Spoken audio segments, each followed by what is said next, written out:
വളാഞ്ചേരിയിൽ mobile phone കടകുത്തി തുറന്ന് മോഷണം. ഒരാൾ പോലീസിന്റെ കസ്റ്റഡിയിൽ. പോലീസിന്റെ വേഗത്തിലുള്ള അന്വേഷണത്തെ നാട്ടുകാർ പ്രശംസിച്ചു.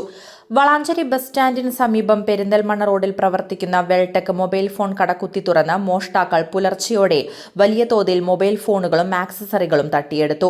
കടയുടെ ഷട്ടറും പൂട്ടുകളും പൊളിച്ചാണ് മോഷണം നടന്നതെന്ന് പ്രാഥമിക അന്വേഷണത്തിൽ കണ്ടെത്തി. പുലർച്ചെ കട തുറക്കാനെത്തിയ ജീവനക്കാരാണ് മോഷണ വിവരം ആദ്യം ശ്രദ്ധിച്ചത്. ഉടൻ വളാഞ്ചേരി പോലീസിനെ വിവരമറിയിക്കുകയായിരുന്നു.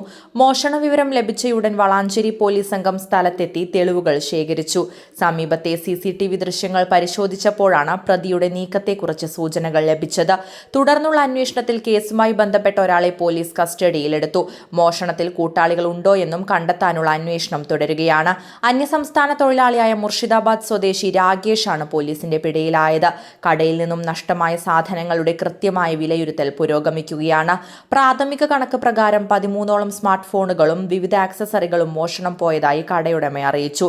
പ്രതിയെ തിരിച്ചറിയുന്നതിലും ദൃശ്യങ്ങൾ ശേഖരിക്കുന്നതിലും വേഗത്തിൽ അന്വേഷണം ആരംഭിക്കുന്നതിലും വളാഞ്ചേരി പോലീസിന്റെ കാര്യക്ഷമതയെ നാട്ടുകാർ പ്രത്യേകിച്ച് പ്രശംസിച്ചു. ഇന്ന് രാവിലെ വളാഞ്ചേരി പെരിന്തൽമണ്ണ റോട്ടിൽ മൊബൈൽ കടയിലുണ്ടായ ഒരു മോഷണവുമായി ബന്ധപ്പെട്ട് പ്രതികളെ കണ്ടെത്താൻ നമ്മുടെ വളാഞ്ചേരി SHOന്റെ നേതൃത്വത്തിലുള്ള പോലീസ് സംഘം നടത്തിയ തീവ്ര പരിശ്രമത്തെ നമുക്ക് എത്ര അഭിനന്ദിച്ചാലും മതിയാവില്ല. രാവിലെ വിവരം കിട്ടിയപ്പോൾ തന്നെ സംഘടനാ നേതൃത്വം അവിടെ എത്തുകയും വേണ്ട നടപടിക്രമങ്ങളൊക്കെ സ്വീകരിച്ച് പോലീസിനെ വിവരം അറിയിച്ച് ഏറ്റവും പെട്ടെന്ന് സിയുടെ നേതൃത്വത്തിലുള്ള ഒരു ടീം വന്ന് ഒരു ടീം വർക്കായി നടത്തി പ്രതികളെ കണ്ടെത്തി നിയമത്തിൻ്റെ മുമ്പിൽ കൊണ്ടുവന്നു. വളാഞ്ചേരിയിൽ പലവട്ടത്തും ഇത്തരത്തിലുള്ള മോഷണങ്ങൾ നടന്നിട്ടുണ്ട്. പ്രതികളെ ഏതാണ്ടൊക്കെ കുറേയൊക്കെ പ്രതികളെ കണ്ടെത്തിയെന്ന് ചില ആളുകളെ ഇപ്പോഴും നമുക്ക് കണ്ടെത്താൻ കഴിഞ്ഞിട്ടില്ല. പക്ഷെ ഇത് യുദ്ധകാല അടിസ്ഥാനത്തിൽ എന്ന് പറയാം. രാവിലെ നടന്ന ഒരു മോഷണം ഒരു 6 മണിക്കാണ് പോലീസിൻ്റെ മുമ്പിൽ എത്തുന്നത്. അതൊരു 11 മണി ആകുമ്പോഴേക്ക് ആ പ്രതികളെ പിടിച്ചു എന്നുള്ളത് അഭിനന്ദനാർഹമാണ്. കാരണം അത്തരത്തിലുള്ള SHOനെ പോലത്തെ പോലീസ് ഉദ്യോഗസ്ഥർ നാടിന് അഭിമാനമാണ്. അദ്ദേഹത്തിൻ്റെ ആ പ്രവർത്തനത്തിൽ എത്ര ശ്ലാഘിച്ചാലും നമുക്ക് മതിയാവില്ല. അത്തരത്തിലുള്ള ആളുകളുടെ സേവനം നമ്മുടെ നാടിന് ഗുണകരമാവും എന്ന് ഈ അവസരത്തിൽ പറയാണ്.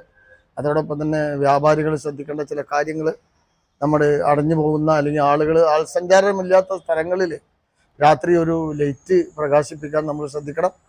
അതോടൊപ്പം തന്നെ നമ്മുടെ ലോക്കുകൾ, കടയുടെ ഷട്ടർ ലോക്ക് ചെയ്തിക്കണോ എന്ന് നമ്മൾ ഉറപ്പുവരുത്തണം.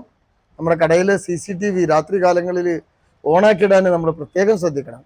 അത് ഇപ്പോൾ ഇന്നത്തെ പ്രതികളിൽ നമുക്ക് കണ്ടെത്താൻ കഴിഞ്ഞത് CCTV ഉണ്ടായതുകൊണ്ടാണ്.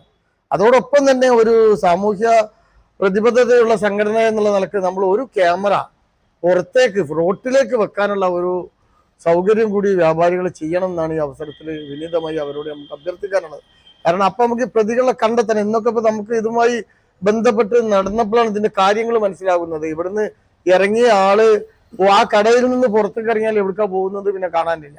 തൊട്ടടുത്ത റോട്ടിലേക്ക് ഒരു CCTV ഉണ്ടെങ്കിൽ ഏത് ക്രൈമും നമുക്കിന്ന് കണ്ടെത്താൻ കഴിയും. ആധുനിക ടെക്നോളജി ആ രീതിയിൽ വളർന്നു വന്നിട്ടുണ്ട്. അത് നമ്മൾ ഉപയോഗപ്പെടുത്തുന്നതാണ്, നമുക്കിന്നത് ബോധ്യമാണ്. അത് ആ കാര്യങ്ങളൊക്കെ വ്യാപാരികൾ ശ്രദ്ധിക്കുക, നമ്മൾ അലേർട്ടാവുക. നമ്മളെ സ്വത്തിനും ജീവനും സംരക്ഷണം നൽകുന്ന ഉദ്യോഗസ്ഥന്മാർ, ഈ രീതിയിലുള്ള ഉദ്യോഗസ്ഥന്മാരാണെങ്കിൽ ഭയപ്പെടേണ്ടതില്ല നമുക്ക്. കാരണം അവർ നമ്മുടെ കൂടെയുണ്ട്, നമ്മുടെ ഒപ്പം നിന്ന് ഒരു ടീം വർക്കാണെന്ന് വളാഞ്ചേരി SHOന്റെ നേതൃത്വത്തിലുള്ള ടീം നടത്തിയത്. അതോടൊപ്പം തന്നെ അന്യ സംസ്ഥാന തൊഴിലാളികൾ എല്ലാവരും മോശക്കാരാണ് എന്ന് നമുക്ക് പറയാനാവില്ല. കാരണം ഇന്നിപ്പോൾ ആ ക്വാർട്ടേഴ്സിൽ ഒരു 10-40 ആളുകൾ ഇവനാണ് പ്രതി എന്ന് നമ്മളോട് ആദ്യം പറഞ്ഞത് അവരാ.